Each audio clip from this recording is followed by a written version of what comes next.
Hello everyone, स्वागत है आप सभी का फिर से एक नई वीडियो के साथ। और ये हमारी 9th क्लास है, यानी प्राचीन भारतीय इतिहास के अंतर्गत सिंधु घाटी सभ्यता पार्ट 2, जिसमें हमने पिछली क्लास में प्रमुख स्थल और वहाँ से कुछ प्राप्त अवशेषों के बारे में ही चर्चा की थी। और ये 9th क्लास को लेकर के आज हम आए हैं। डेली हमारी क्लास 9:30 बजे डेली जीएस की क्लास होती है। इससे पहले 8:30 बजे मैथ वाले सर की क्लास होती है, अनिल सर के द्वारा मैथ पढ़ाया जाता है वहाँ पर, ठीक है। और मेरे द्वारा जीएस कराया जा रहा है। और जीएस में हमने सबसे पहले जो सब्जेक्ट लिया है वो हिस्ट्री, क्योंकि अगर आप हिस्ट्री को कवर कर लेते हैं तो आपकी काफ़ी चीज़ें बहुत ज़्यादा कवर हो जाती हैं। क्योंकि हिस्ट्री पढ़ते पढ़ते आपको पता चलेगा उस समय कि जो चीज़ें हमारी निकल कर आई हैं सामने, जैसे कि आप पॉलिटी के बारे में बात करें तो पॉलिटी की शुरुआत और कहाँ से कैसे, तो ये एक इतिहास के अंतर्गत ही आता है वो भी सब चीज़ें। और वहाँ से फिर उसके बाद ज्योग्राफी को हम देखते हैं, कुछ ज्योग्राफिकल पार्ट भी इसके अंतर्गत देखते हैं हम उसका, जैसे कि हम कुछ स्थल देखते हैं। कुछ चीज़ें हमें ज़्यादातर यादें हो जाती हैं, हिस्ट्री के अंतर्गत ही याद हो जाती हैं कि कौन सा स्थल कहाँ पर स्थित है, कौन सी डायरेक्शन में स्थित है, नॉर्थ में स्थित है या फिर साउथ में स्थित है या फिर आपके उत्तर दक्षिण, यानी किस दिशा में स्थित है। और जब हम इनके बारे में हमें जानकारी हो जाएगी, अभी आप देखोगे विद मैपिंग के द्वारा बताऊंगा पूरा इतिहास। जब इतिहास पढ़ेंगे तो मैपिंग के थ्रू मैं बताऊंगा कहाँ पे कौन कौन सी एक्टिविटी हुई हैं, कौन कौन सी गतिविधियाँ हुई हैं, आंदोलन कहाँ कहाँ पर हुए हैं, शुरुआत कहाँ से हुई है, किसके द्वारा की जाती है, तो उन सभी के बारे में हम चर्चा करेंगे। जैसे 1857 की क्रांति भी आएगी आगे जा करके, बहुत आगे जाके पढ़ेंगे उसे, ठीक है।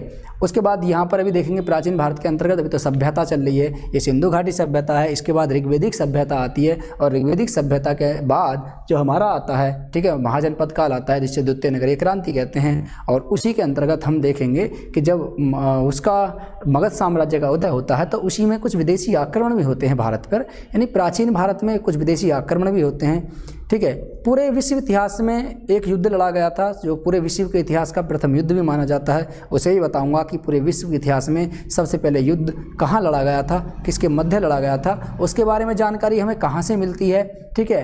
और किसके तट पर लड़ा गया था, नदी के तट पर लड़ा गया था और किन के मध्य हुआ था, युद्ध का कारण क्या था, वो इतिहास का सबसे पहला विश्व युद्ध था, युद्ध था, विश्व युद्ध नहीं, ठीक है।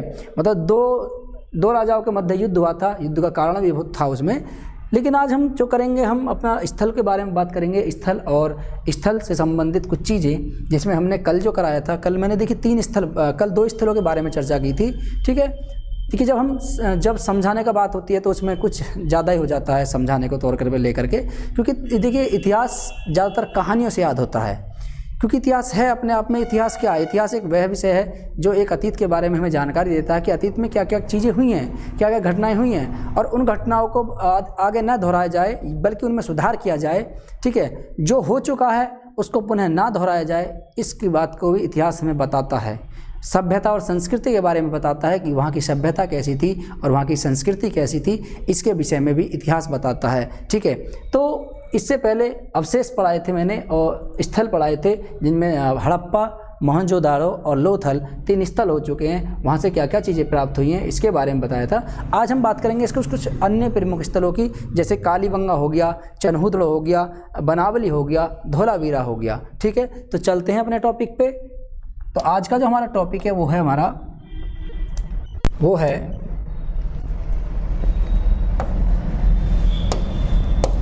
ठीक है, आज का जो हमारा टॉपिक है वो कालीबंगा है, ठीक है। कालीबंगा स्थल सिंधु घाटी सभ्यता का जो स्थल है कालीबंगा, उसी से संबंधित आज का जो हमारा टॉपिक है। तो हम कालीबंगा शुरू करते हैं, कालीबंगा, ठीक है। कालीबंगा, थोड़ा सा स्पीड थोड़ा सा कर देते हैं तेज थोड़ा सा, ठीक है।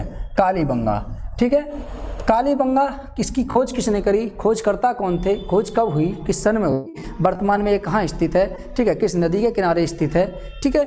इन सब चीज़ों को हम देखेंगे आज। तो पहले बात करते हैं कालीबंगा की। तो कालीबंगा में इस स्थल की खोज कब हुई, तो खोज को लेकर के बात करते हैं कि खोज कब हुई, ठीक है। इसके खोजकर्ता कौन थे, तो खोजकर्ता की बात करें तो खोजकर्ता कौन थे इसके, ठीक है। तो एक बार खोजकर्ता देख लेते हैं, खोजकर्ता, ठीक है, क्योंकि क्वेश्चनों को कुछ पता नहीं है कहाँ से कैसे पूछ रहे। खोजकर्ता, ठीक है, किस राज्य में स्थित है। देश की बात करें तो देखिए देश भी याद रखना, क्योंकि देश का याद रखना, भारत है, वैसे तो भारत ही है, लेकिन कभी कभी ऐसा होता है कि पता नहीं चलता कि किस देश में स्थित है, ठीक है, कहाँ स्थित है। तो देश, राज्य, ठीक है, यानी इसी के अंतर्गत आ जाएगा राज्य, ठीक है, जिला, जिला की बात करें तो जिला कहाँ किस जिले में स्थित है, और नदी की बात करें कि नदी कौन सी नदी के तट पर स्थित है। इन सब चीज़ों को हम लिखते हैं आज, ठीक है। तो देखिए इसकी खोज की बात करें तो खोज कब हुई थी इसकी, 1951, मैंने बताया था 1951 में इस स्थल की खोज हुई थी। 1951 में इस स्थल की खोज हुई थी, ठीक है। देखिए इसको अन्य खोजकर्ताओं के बारे में बताऊंगा, तो अन्य खोजकर्ता मैं यहाँ लिख देता हूँ, अन्य खोजकर्ता, ठीक है। यहाँ पे आता है, आप ये देखेंगे कि मैंने यहाँ 1951 लिख रखा कालीबंगा का, ठीक है। लेकिन हमने तो सर वहाँ पे कुछ और पढ़ा था, जैसे कि लूसेंट में मैंने कुछ और पढ़ा है, ठीक है। तो इस चीज़ में होता है, जैसे कल की ही बात है, कल शाम की बात है, जब क्लास ख़त्म हो गई थी तो उसके बाद एक लड़के से मेरी मुलाकात हुई थी, तो वहाँ पे सिंधु घाटी सभ्यता के बारे में पूछा था। तो उसने क्लास देखी थी, तो उसने कहा था कि सर यहाँ पे सिंधु घाटी सभ्यता का जो वर्तमान क्षेत्रफल है वो 20 लाख कहाँ है, वो तो बहुत कम है। तो मैंने उससे कहा था कि देखिए मैंने लिख रखा वहाँ पे कि सिंधु घाटी सभ्यता का जो क्षेत्रफल था वो 12,99,600 वर्ग किलोमीटर, मैंने बताया था उसमें क्लास में। और लेकिन वर्तमान की इसकी बात करें, जैसे जैसे स्थलों की खुदाई होती जा रही है तो सिंधु घाटी सभ्यता का जो आकार है, क्षेत्रफल है, वो बढ़ता जा रहा है धीरे धीरे, ठीक है।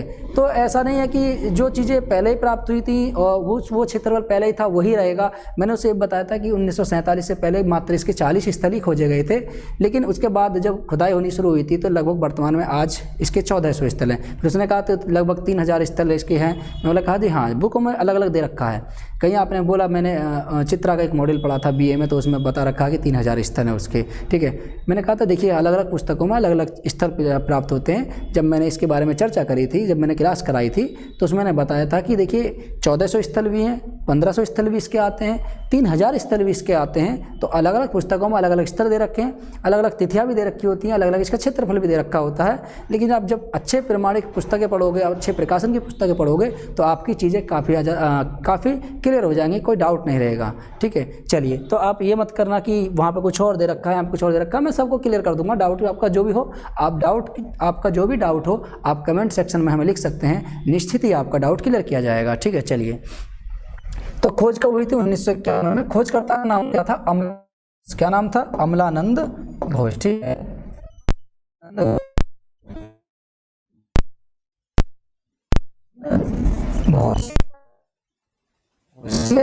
देश की बात करें तो देखिए भारत में स्थित है भारत, और राज्य की बात करें तो राज्य देखिए सभी को पता, राजस्थान, ठीक है।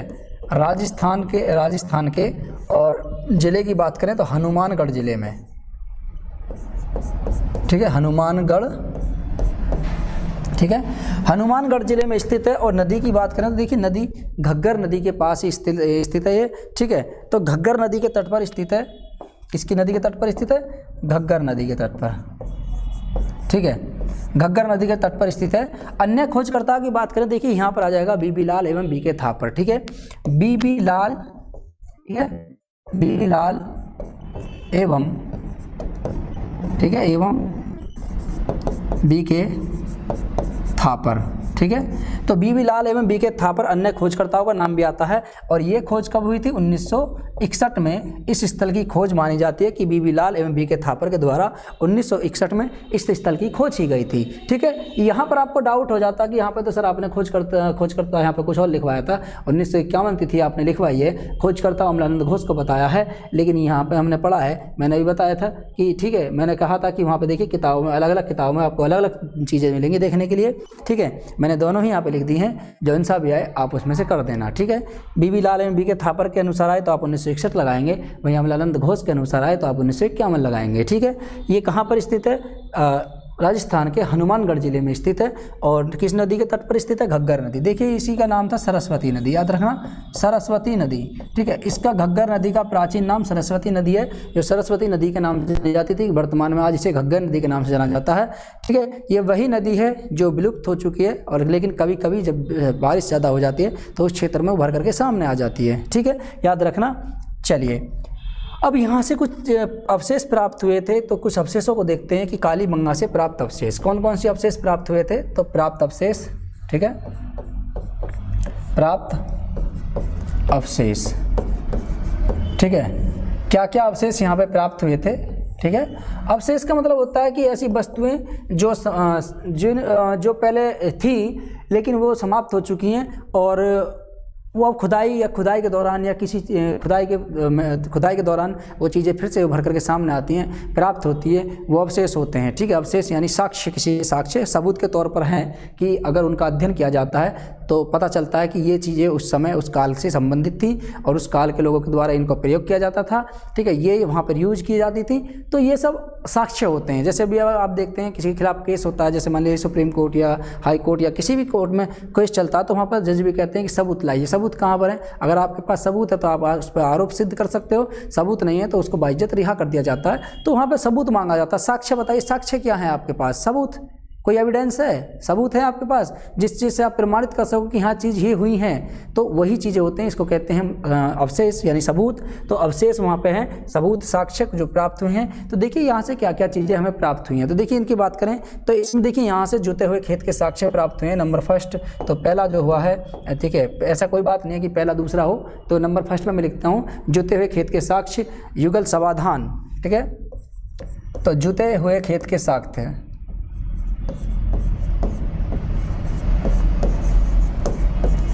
खेत के साक्ष्य यानी प्रमाण। ठीक है, जुते हुए खेत के साक्ष्य मिले हैं। नंबर 2, ठीक है, युगल समाधान यहीं से प्राप्त हुए। युगल समाधान, ठीक है, युगल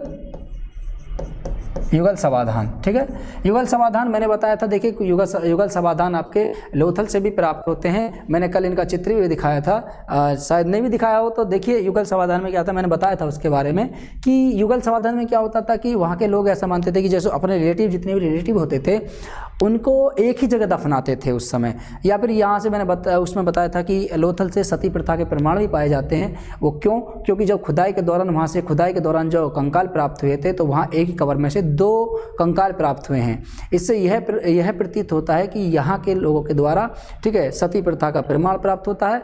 और यहाँ पर सती प्रथा का प्रचलन था क्योंकि वहाँ पर स्त्री और पुरुष दोनों के कंकाल पाए गए हैं, एक साथ एक ही कब्र में प्राप्त हुए हैं, एक ही कब्र से प्राप्त हुए हैं। तो इससे प्राप्त होता है युगल समाधान। तो युगल समाधान कहाँ से प्राप्त हुए हैं? लोथल और आपके कालीबंगा से प्राप्त हुए हैं। इसी के साथ साथ तांबा गलाने की विधि यानी तांबा गलाने की तकनीकी का प्रमाण भी यहीं से मिलता है। ठीक है, तांबा गलाने की तकनीकी का प्रमाण,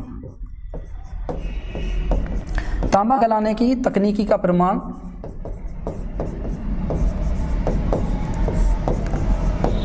ठीक है, यानी साक्ष्य यहीं से प्राप्त होता है। तांबा गलाने की तकनीकी का साक्ष्य यहीं से प्राप्त होता है।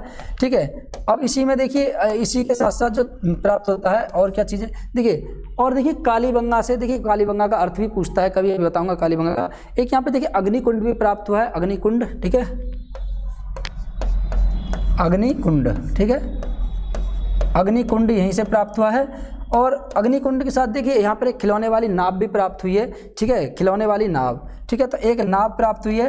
ठीक है, नाव, और वो कौन सी? खिलौने वाली, याद रखना, खिलौना, एक नाव का खिलौना यहीं से प्राप्त हुआ है। ठीक है, तो खिलौने वाली नाव यहीं से प्राप्त हुई है। और देखिए यहाँ से ऊँट की अस्थियाँ भी प्राप्त हुई हैं, मैंने कल इसके बारे में चर्चा करी थी, ऊँट की अस्थियाँ। ठीक है, नंबर 6, ऊँट की अस्थियाँ यहीं से प्राप्त हुई हैं, ऊँट की अस्थियाँ। ठीक है, ऊँट की अस्थियाँ। ठीक है, कल मैंने बताया था कि सिंधु घाटी सभ्यता के लोगों को किस पशु का ज्ञान नहीं था। मैंने इसके बारे में कल बताया भी था कि सिंधु घाटी सभ्यता के लोगों को इस पशु के बारे में ज्ञान नहीं था। तो वहाँ मैंने बताया था कि जब मान लीजिए 4 ऑप्शन आपको दे दिए जाए और कह दिया जाए कि निम्नलिखित पशुओं में से किस पशु के बारे में सिंधु घाटी सभ्यता के लोग नहीं जानते थे, सिंधु लोग नहीं जानते थे, तो आपको मैंने ऑप्शन बताया था कि हाथी, घोड़ा, ऊँट, ठीक है, और गाय। तो इन चारों ऑप्शनों में से देखिए आपको क्या है कि गाय को नहीं रखना इसमें, कि गाय के बारे में लोग यहाँ के नहीं जानते थे। ठीक है, गाय के बारे में बताते हैं, इतिहासकार बताते हैं, विद्वान बताते हैं कि गाय के बारे में लोग जानते थे, लेकिन गाय के ऐसे कोई प्रमाण प्राप्त नहीं हुए हैं।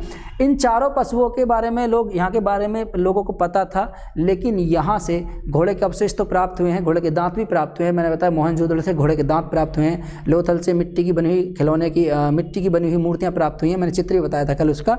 ठीक है, अभी चित्र भी उस पर लगा हुआ है। ठीक है, जो इसका थंबनेल है उस पर लगा भी हुआ है।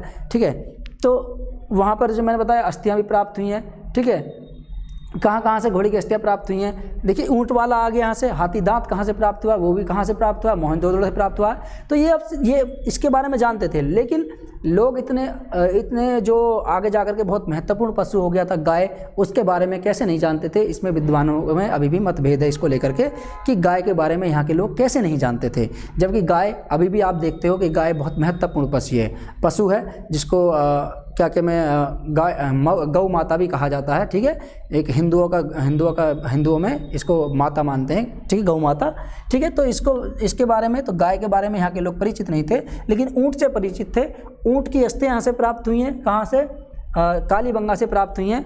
ठीक है, यहाँ से कुएँ प्राप्त हुए हैं, कुएँ भी प्राप्त हुए हैं, कुएँ। ठीक है, यहाँ से कुएँ भी प्राप्त हुए हैं। और देखिए सबसे महत्वपूर्ण जो यहाँ से चीज़ें प्राप्त हुई हैं वो काले रंग की चूड़ियाँ प्राप्त हुई हैं। क्या प्राप्त हुई हैं? काले रंग की चूड़ियाँ। ठीक है, ठीक है, काले एवं लाल रंग की चूड़ियाँ प्राप्त हुई हैं। ठीक है, सॉरी, काले रंग की चूड़ियाँ प्राप्त हुई हैं जो मिट्टी की बनी हुई थी। तो मिट्टी की काले रंग की चूड़ियाँ, काले रंग की,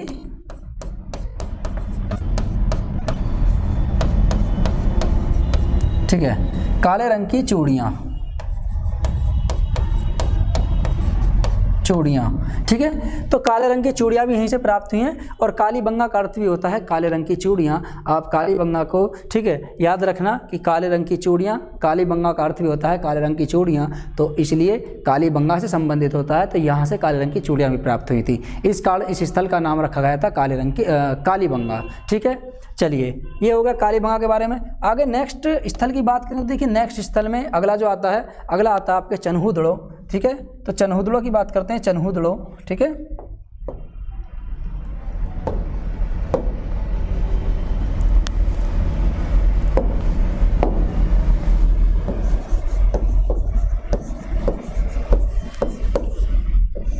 चन्हुदड़ो। ठीक है, चन्हुदड़ो की बात करें, चन्हुदड़ो खोज कब हुई थी इसकी, चन्हुदड़ो की? और ठीक है, तो एक बार देख लेते हैं खोज किसके द्वारा खोज की गई थी। ठीक है, तो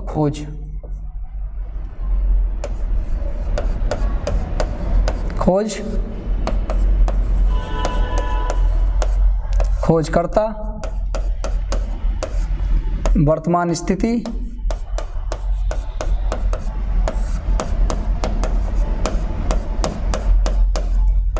ठीक है, वर्तमान स्थिति, नदी।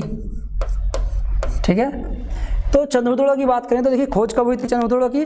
1931 में चन्हुदड़ो की खोज हुई थी। इसको याद रखना, 1931। कब? 1931। ठीक है, कल मैंने बताया था भी कि 1931 भी आता है, 1934 भी आता है, तो 1931 में इस स्थल की खोज हुई थी।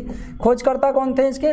तो आपको पता होगा, ठीक है, मैंने बताया था एन गोपाल मजूमदार। ठीक है, कौन थे? एन गोपाल मजूमदार। ठीक है, तो एन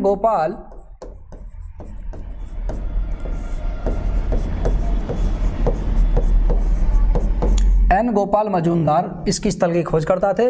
वर्तमान स्थिति की बात करें तो पाकिस्तान में पड़ता है, वर्तमान स्थिति में पाकिस्तान। ठीक है, तो देश कौन सा है? पाकिस्तान। वर्तमान देश पाकिस्तान। ठीक है,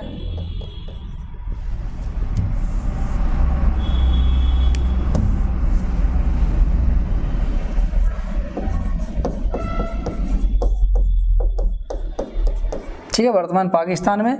नदी की बात करें, देखिए सिंधु नदी।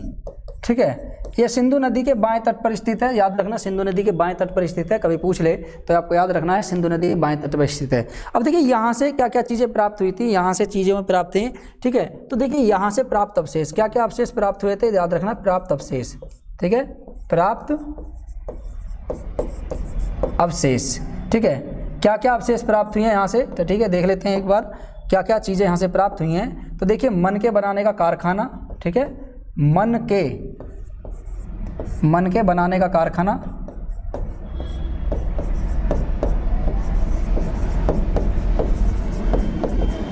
ठीक है, मन के बनाने का कारखाना यहीं से प्राप्त हुआ है। और देखिए इसके साथ साथ लोथल से भी मन के बनाने का कारखाना प्राप्त हुआ है। ठीक है, तो दो स्थान ऐसे हैं सिंधु घाटी सभ्यता के, दो स्थल ऐसे हैं जहां से मन के बनाने के कारखाने प्राप्त हुए हैं। एक आपका लोथल है, दूसरा आपका चन्हुदड़ो। ठीक है, अब देखिए मन के आपके माइंड में आ रहा होगा मन के क्या होता है? मोती जानते हो? मोती। ठीक है, अभी भी आप देखते हैं माला पहनते हैं हम मोतियाँ। ठीक है, प्लास्टिक के मोती होते हैं। ठीक है, और लकड़ी के भी मोती बनते हैं। तो मोतियाँ बनाने का कारखाना था यहाँ पर, जो किसके द्वारा?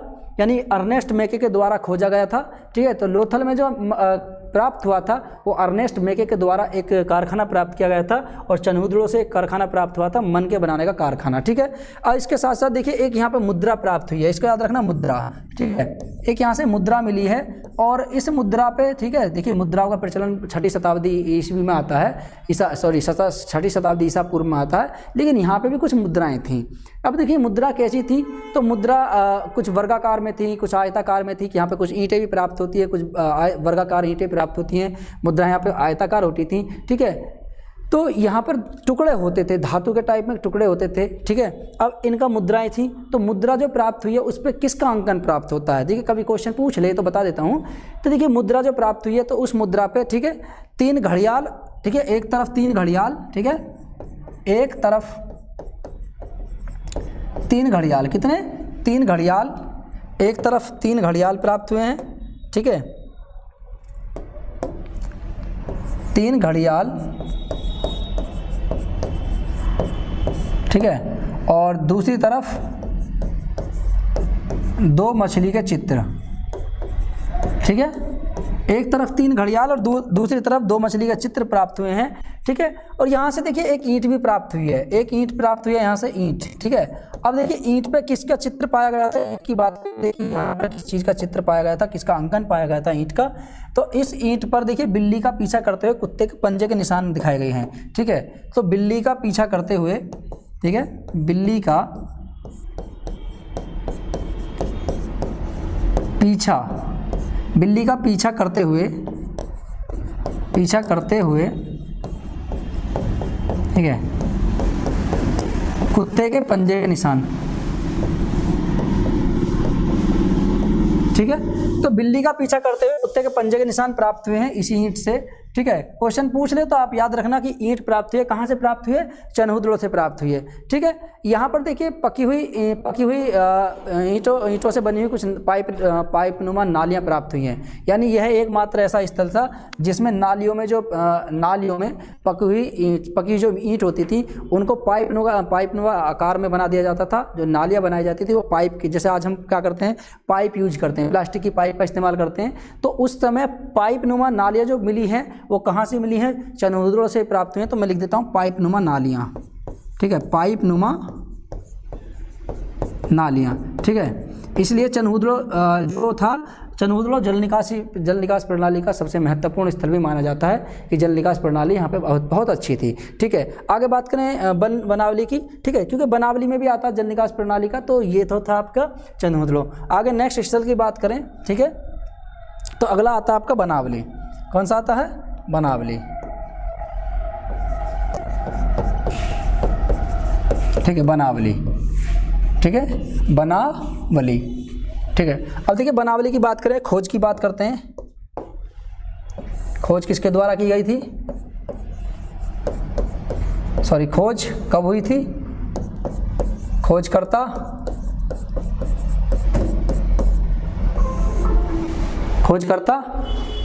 ठीक है, वर्तमान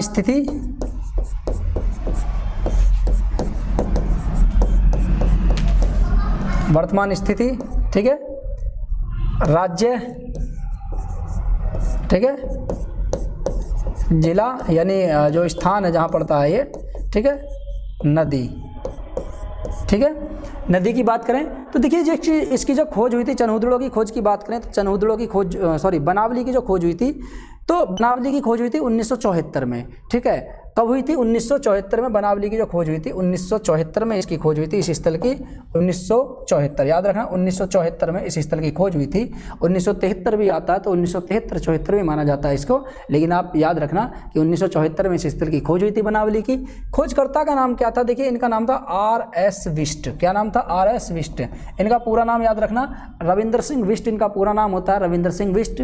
ठीक है, वर्तमान स्थिति की बात करें तो देखिए वर्तमान स्थिति ये आपके देश भारत में स्थित है। ठीक है, भारत के हरियाणा में। ठीक है, भारत के राज्य कौन सा, हरियाणा। ठीक है, हरियाणा, तो भारत के हरियाणा में स्थित है ये। और देखिए जिला कौन सा, जिले की बात करें तो हिसार वाले क्षेत्र में। ठीक है, हिसार, ठीक है, हिसार में स्थित है।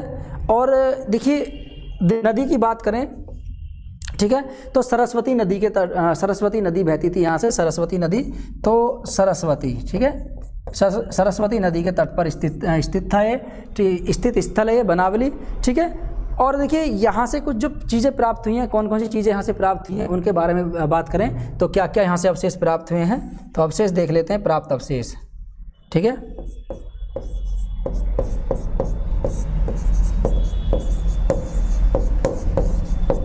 ठीक है, क्या क्या अवशेष यहाँ से प्राप्त हुए हैं तो एक बार अवशेष देख लेते हैं, ठीक है। यहाँ से तो उचित जल निकास प्रणाली, देखिए यहाँ से उचित जल निकास प्रणाली, एक तो सबसे पहले तो उचित जल निकास प्रणाली यहीं से प्राप्त हुई है, ठीक है। बढ़िया किस्म का जौ यहीं से प्राप्त हुआ है। इसी के साथ साथ देखिए जल निकास प्रणाली, मिट्टी का बना हल, कभी क्वेश्चन पूछ ले मिट्टी का बना हल कहाँ से प्राप्त हुआ है तो बनावली से प्राप्त हुआ है, ठीक है। अग्नि वेदिकाएँ और मंदिर होने के प्रमाण भी यहीं से प्राप्त हुए हैं, ठीक है। तो क्या क्या चीज़ें प्राप्त हुई यहाँ से देखिए, पहला, ठीक है, नंबर फर्स्ट मिट्टी का बना हुआ हल, ठीक है, मिट्टी का बना हुआ हल,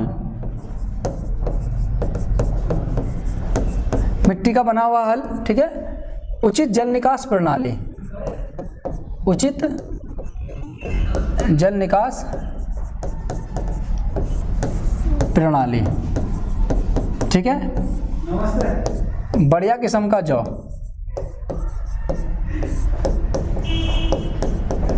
बढ़िया किस्म का जौ यहीं से प्राप्त हुआ है। अग्नि वेदिकाएं,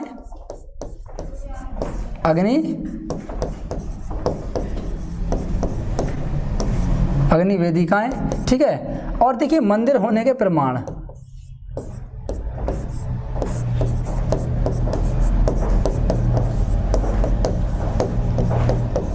ठीक है।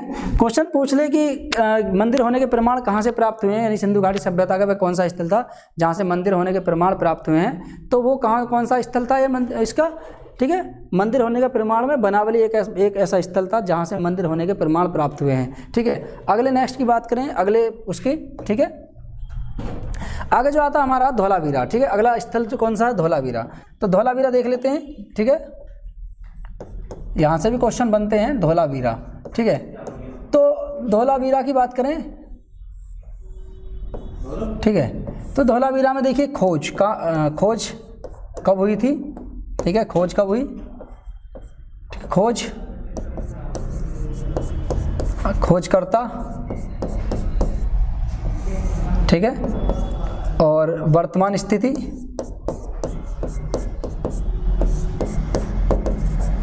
ठीक है, वर्तमान स्थिति, ठीक है, वर्तमान में कहाँ स्थित है, ठीक है। और देखिए राज्य की बात करें, राज्य कौन से राज्य में स्थित है, राज्य, ठीक है, राज्य हो गया, ठीक है। स्थान देख लेंगे कौन सा स्थान है, राज्य में लिखवा दूंगा वहाँ पे, ठीक है। और जिला पूछेगा तो जिला की भी याद रखना, ठीक है, जिला कौन सा, जिले की याद रखना, ठीक है।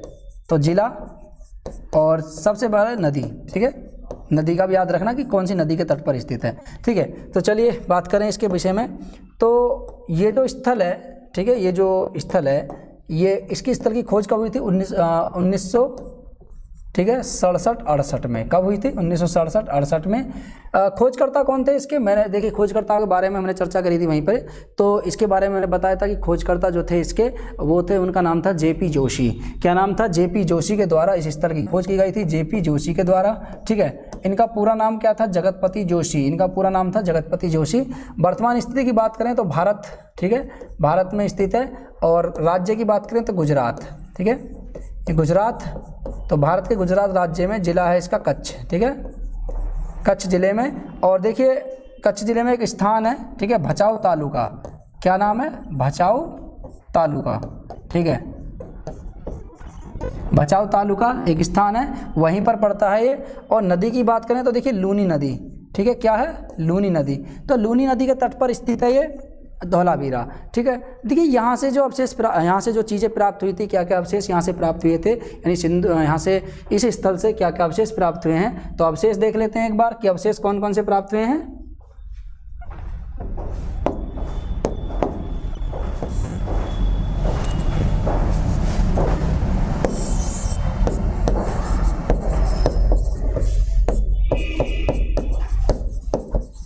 भचाऊ तालुका है, ठीक है। तो प्राप्त अवशेष देख लेते हैं एक बार, प्राप्त अवशेष क्या क्या चीज़ें प्राप्त हुई हैं।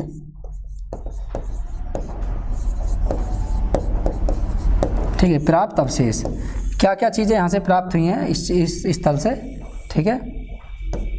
तो देखिए क्या क्या चीज़ें यहाँ से प्राप्त अवशेष, ठीक है। अवशेषों में जो आता है कि कौन कौन सा अवशेष यहाँ से प्राप्त हुए हैं, तो देखिए सबसे पहले तो आता है, देखिए क्वेश्चन जो यहाँ से बनता है वो आता है घोड़े के अवशेष, ठीक है। तो नंबर फर्स्ट घोड़े के अवशेष, घोड़े के अवशेष, ठीक है।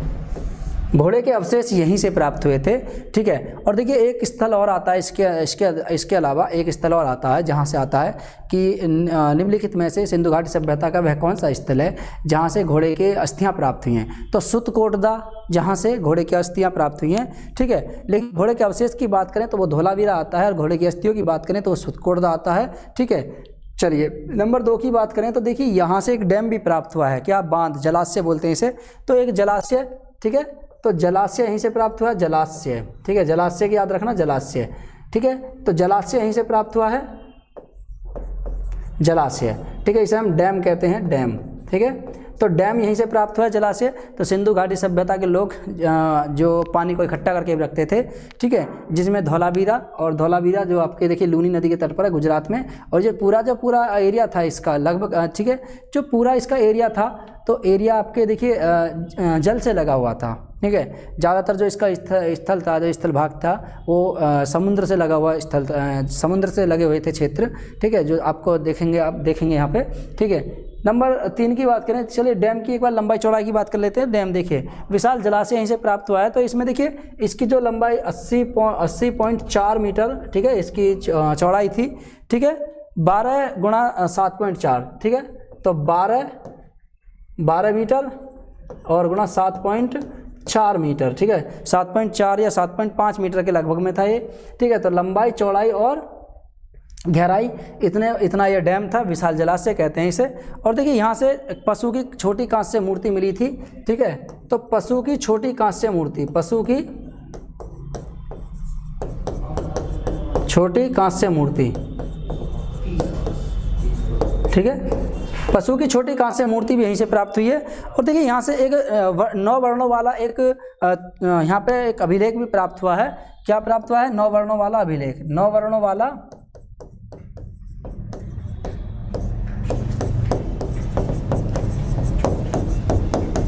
ठीक है। 9 वर्णों वाला अभिलेख भी यहीं से प्राप्त हुआ है, कहाँ से? धौलावीरा से। इसी के साथ साथ देखिए यहाँ से एक स्टेडियम भी प्राप्त हुआ है, खेलने का एक मैदान, तो खेल का मैदान, ठीक है। स्टेडियम, स्टेडियम यानी खेल का मैदान, खेल का मैदान, ठीक है। खेल का मैदान यहीं से प्राप्त हुआ है, कहाँ से? धौलावीरा से। इसके साथ साथ देखिए नेवले की एक पत्थर की मूर्ति प्राप्त हुई है, ठीक है। कहाँ से प्राप्त हुई है? नेवले की पत्थर की मूर्ति, नेवले की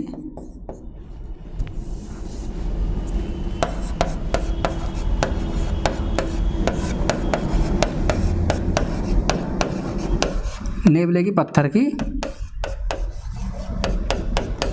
मूर्ति, ठीक है। नेवले की एक पत्थर की मूर्ति भी यहीं से प्राप्त हुई है, कहाँ से? धौलावीरा से, ठीक है। इसके साथ साथ देखिए यहाँ पे एक साइन बोर्ड भी प्राप्त हुआ है। क्या प्राप्त हुआ है? साइन बोर्ड, ठीक है। अभी बताऊंगा साइन बोर्ड, ठीक है। साइन बोर्ड भी यहीं से प्राप्त हुआ है, साइन बोर्ड, ठीक है। ये साइन बोर्ड जैसे कि आप आज देखते हो कि आप कहीं जा रहे हो, ठीक है, आप कहीं ट्रैवल कर रहे हो, तो वहाँ पे आपने देखे होंगे कि एक बोर्ड लगा होता है कि इतने किलोमीटर आपका ये है, ठीक है। जैसे मान लीजिए यहाँ से बुलंदशहर जाना है, खुर्जा से बुलंदशहर जाना है, या फिर बुलंदशहर से आपको दिल्ली जाना है, तो आपको रास्ते में डायरेक्ट वो मिलेंगे, कुछ पत्थर लगे मिलते हैं, ठीक है। ये तो नीचे हो गया, ज़मीन पे हो गया। कुछ ऊपर लगे होते हैं जिसमें लिखा होता है कि क्या कहते हैं, आपका यहाँ पर आगमन है, यानी स्वागत है, यहाँ आने पर आपका स्वागत है, ठीक है। यहाँ से दिल्ली इतने किलोमीटर दूर है, तो आप दूर से देखकर बता देते हो कि हाँ इधर को जाना है हमें, और उसमें मोटे मोटे अक्षरों में लिखा होता है कि इतने दूर हमारी अभी जहाँ हम जा रहे हैं, जो हमारी डेस्टिनेशन है, वो इतने किलोमीटर दूर बची है अभी भी, और हमें यहाँ पे जाना है, ठीक है। तो उसमें लगा होता है आपको किधर मुड़ना है, इधर डायरेक्ट ऐसे एरो से लगे होते हैं कि इधर को जाना है, ऐसे जाकर के ऐसे मुड़ना है, ठीक है। आप इधर दिल्ली ऐसे जाइए, पहले ऐसे मुड़ोगे, ऐसे जाएंगे। तो यहाँ पर भी क्या था? धौलावीरा एकमात्र ऐसा स्थान था यहाँ पे सिंधु घाटी सभ्यता का कि यहाँ पर इसके जो दुर्ग होता था तो दुर्ग के मुख्य द्वार पर एक साइन बोर्ड टंगा होता था जिसकी जो ऊंचाई यानी लंबाई चौड़ाई होती थी वो 37 मीटर, ठीक है, 37 गुणा 25 या 27, ठीक है, 25 या 27 सेंटीमीटर में होता था। इसके जो अक्षर होते थे, जो अक्षर लिखे होते थे इसके, वो अक्षर होते थे 37 सेंटीमीटर इंटू 25 इंटू 27 सेंटीमीटर में अक्षर लिखे होते थे। इतने बड़े बड़े अक्षर लिखे होते थे जो दूर से दिखाई देते थे और सामान्यतः सफ़ेद कलर के होते थे, यानी चूने वगैरह से इसको करके रखा जाता था, ठीक है। ऐसा मानते हैं कि सफ़ेद कलर में होते थे। 37 गुणा 25 या 27 सेंटीमीटर के बड़े अक्षर होते थे। एक साइन बोर्ड होता था जिसे दूर से पता चल जाता कि ये स्थल है, ठीक है, और यहाँ पर कैसे क्या है क्या नहीं है, ये चीज़ों के बारे में जानकारी होती थी, ठीक है। तो ये प्रमुख स्थलों के बारे में थी। अब इसके कुछ अन्य पॉइंटों की बात कर लेते हैं जहाँ से क्वेश्चन बनता है, जैसे सिंधु घाटी सभ्यता, जो सिंधु घाटी सभ्यता के लोग थे वो मीठे के रूप में शहद का इस्तेमाल करते थे, ठीक है। सिंधु घाटी सभ्यता के जो अधिकतर घर बने हुए थे वो पक्की ईंटों के बने हुए थे और मकानों के लिए जो पद्धति प्रयोग की गई थी वो ग्रिड पद्धति का प्रयोग किया गया था, ठीक है। नगर नियोजन के लिए नगर नियोजन में देख लीजिए आप, नगर नियोजन, ठीक है। तो नगर नियोजन के लिए देखिए ग्रिड पद्धति का इस्तेमाल किया जाता है। ग्रिड पद्धति आपकी इस प्रकार से होती है, देखिए ग्रिड पद्धति, ये ग्रिड पद्धति होती है, ठीक है, ये ग्रिड पद्धति है। सड़कें जो होती थी, सड़कें एक दूसरे को समकोण पर काटती थी, ठीक है। घर जो बने हुए थे पक्की ईंटों से बने हुए थे और देखिए घर के जो मेन दरवाजे होते थे, जैसे मान लीजिए घर ये है और एक घर ये है, ठीक है, और इस प्रकार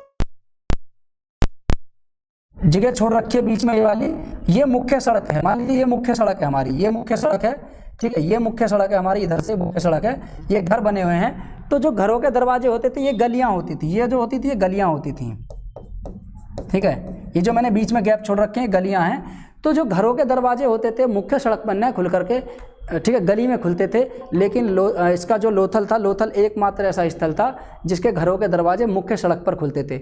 इसके बहुत सारे कारण भी बताए गए हैं। एक कारण ये भी था कि लोग जो सड़कें होती थी बहुत चौड़ी होती थी, लगभग 10 मीटर का जो मुख्य सड़क होती थी वो 10 मीटर के आसपास इसका चौड़ाई रखी जाती थी। कच्ची सड़क होती थी तो धूल से बचने के लिए लोग अपने घरों के दरवाजे पीछे की तरफ खोलते थे, मुख्य ना खोल करके, मुख्य सड़क पर ना खोल करके पीछे की तरफ रखते थे। लेकिन लोथल एक्स का एकमात्र ऐसा स्थल था जहां पर जो घरों के दरवाजे थे वो किसकी तरफ खुलते थे, पीछे की तरफ खुलते थे, गली में खुलते, मुख्य सड़क की ओर खुलते थे, ठीक है। आगे की बात करें, देखिए इसमें स्वास्तिक का चिन्ह के बारे में बात करें। स्वास्तिक का चिन्ह आपने देखा होगा, ये वाला चिन्ह, ठीक है, आपने स्वास्तिक का चिन्ह के बारे में देखा होगा, ये स्वास्तिक का चिन्ह है, ठीक है। इसकी जो खोज मानी जाती है वो सिंधु घाटी सभ्यता के लोगों की देन मानी जाती है। ये जो स्वास्तिक का चिन्ह कहते हैं इसे, ठीक है, स्वास्तिक का चिन्ह जो बोलते हैं इसे, ठीक है, सतिया वाला जो बोलते हैं, सामान्य भाषा में इसे सतिया कहा जाता है, सतिया का चिन्ह, ये सिंधु घाटी सभ्यता की देन है। पासा का जो खेल था, पासा, ठीक है, ये पासा खेल जो खेलते हैं हम, लूडो जो खेलते हैं, ठीक है, जो खेला जाता है, महाभारत में भी खेला गया था पासा, तो ये सिंधु घाटी सभ्यता के लोगों की देन है, पासा भी, ठीक है। मीठे के रूप में शहद का इस्तेमाल करते थे। इनकी मुख्य फसल गेहूं और जौ थी। सिंधु घाटी सभ्यता के लोगों की मुख्य फसल गेहूं और जौ थी। प्रमुख व्यापार की बात करें तो प्रमुख व्यवसाय की बात करें तो इनका व्यापार और कृषि था। कृषि भी करते थे ये लोग, व्यापार भी करते थे, पशुपालन भी करते थे, लेकिन पशुपालन इतना महत्वपूर्ण नहीं था जितना व्यापार महत्वपूर्ण था। चलिए देखिए, अगर चारों ऑप्शन में आ जाए, आपको व्यापार भी आ जाए, ठीक है, कृषि भी आ जाए और पशुपालन भी आ जाए, तो आप व्यापार पे टिक करके आएंगे, ना कि कृषि और पशुपालन पे, ठीक है। कृषि की जाती थी लेकिन कृषि को भी इतना महत्व नहीं जाता था।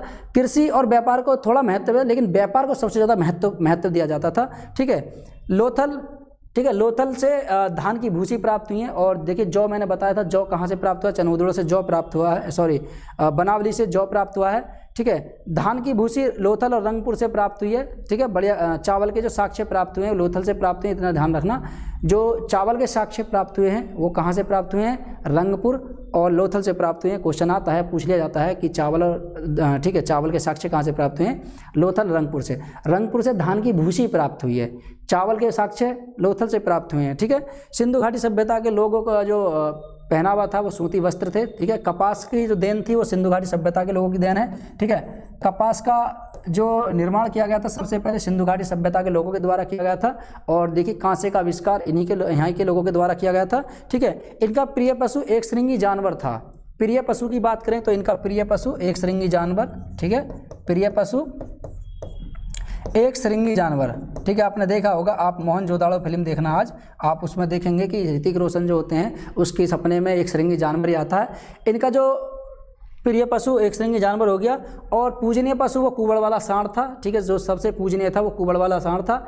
ये लोग मातृ देवी की पूजा करते थे। सती प्रथा और वैश्यावृत्ति का प्रारंभ था इस काल के लोग, इस काल में यानी सिंधु घाटी सभ्यता में सती प्रथा और वैश्यावृत्ति का प्रचलन शुरू हो गया था, ठीक है। सिंधुवासी जो लोग थे सूती व ऊनी दोनों तरीके के वस्त्रों का प्रयोग करते थे, ठीक है। यहाँ पर जो बर्तन प्रयोग किए जाते थे, यानी सिंधु घाटी सभ्यता के लोगों के द्वारा जो बर्तन प्रयोग किए जाते थे वो लाल मिट्टी से बने होते थे। किससे? लाल मिट्टी। अभी भी आप देखते हो लाल मिट्टी से बने हुए बर्तन होते थे, और इन पर जो कलर होता था वो काले रंग से कलर हुए होते थे, ठीक है। काले रंग का डिजाइन किया जाता था इनके ऊपर, और काले रंग से डिजाइन करके अलग अलग प्रकार के डिजाइन बनाते थे। वो किससे प्राप्त? वो सिंधु घाटी सभ्यता के लोगों के द्वारा यूज किए जाते थे बर्तन, ठीक है। अब देखिए लाल मिट्टी के बारे में सोच रहे हैं। लाल मिट्टी जैसे आप अभी गांव में देखते हैं, तो गांव में लिपाई के लिए, लीपने पोतने के लिए तो लाल मिट्टी का इस्तेमाल किया जाता है, ठीक है। पर्दा प्रथा का भी यहाँ पे प्रचलन था, याद रखना, पर्दा प्रथा, ठीक है। पर्दा प्रथा, सती प्रथा का मैंने बता दिया कि सती प्रथा लोथल से हमें इसके प्रमाण मिलते हैं जहाँ पर युगल समाधान प्राप्त हुए हैं, ठीक है। तो ये था हमारा यहाँ का। एक दो टॉपिक और बच गए होंगे। देखिए क्या है कि कुछ टॉपिक ऐसे होते हैं जो हमसे भी छूट जाते हैं, ठीक है। तो आप भी इनके साथ साथ कुछ थोड़ा अलग से भी पढ़ते रहिए, निश्चित ही आपको सफलता अवश्य मिलेगी। आप हमारे साथ जुड़े रहिए, ठीक है, और हमारे साथ जुड़े रहिए। हम 9:30 बजे रोज़ाना, मेरी जो क्लास होती है वो 9:30 बजे होती है। इससे पहले मैथ वाले सर की क्लास होती है रोज़ाना 8:30 और 9:30 बजे हम लाइव आते हैं, ठीक है। आपका जो भी डाउट हो आप हमें कमेंट सेक्शन में लिख सकते हैं, निश्चित ही आपका डाउट क्लियर किया जाएगा। और देखिए मेहनत जब दोनों तरफ से होती है तभी सफलता प्राप्त होती है, ठीक है।